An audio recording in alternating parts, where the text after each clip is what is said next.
BNP নেতা barrister Moudud Ahmed, M K Anwar, barrister Rafiqul Islam Mia, Sadek Hossain Khoka, barrister Mahbubuddin Khokon, major Hafizuddin Ahmed, Abdul Awal Mintu ও শিমুল বিশ্বাসকে মতিঝিল থানার 5টি মামলায় গ্রেফতার দেখিয়ে আদালতে আনা হয়।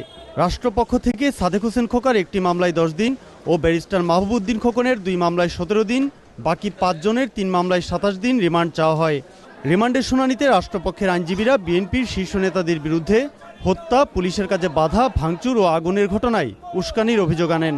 আমরা আদালতকে বলেছি যে এই ঘটনায় যে সন্ত্রাস, যে ত্রাসের সৃষ্টি করেছে, যে মানুষ হত্যা করেছে, পুলিশ হত্যা করেছে, এই ঘটনার সাথে আজকে যে আসামিরা আদালতে আনা হয়েছে তাদের সম্পৃক্ততা আছে।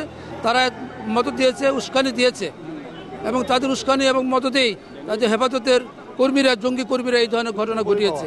রিমান্ড আবেদন এবং জামিন আবেদন দুটি নাকচ করেছে এবং আগামী 7 কার্য দিবসের মধ্যে জেল কেটে জিজ্ঞাসাবাদ করার আদেশ দিয়েছে। রিমান্ড আবেদনের বিরোধিতা করে বিএনপি নেতাদের জামিন চেয়েছিলেন তাদের আইনজীবীরা। এমন সব মামলায় তাদেরকে গ্রেপ্তার করা হয়েছে যারা এই ঘটনার সাথে কোনো রকম জড়িত ছিল না, তাদের কারণ নাম এজাহারে পর্যন্ত ছিল না।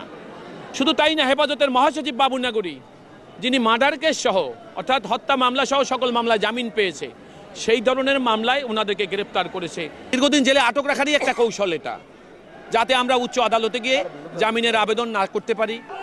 পুলিশের কাজে বাধা, ভাঙচুর ও অগ্নিসংযোগের অভিযোগে আরেকটি মামলায় ব্যারিস্টার মাহবুবউদ্দিন খোকনের বিরুদ্ধে 10 দিনের রিমান্ড আবেদনের শুনানি হবে 21 জানুয়ারি।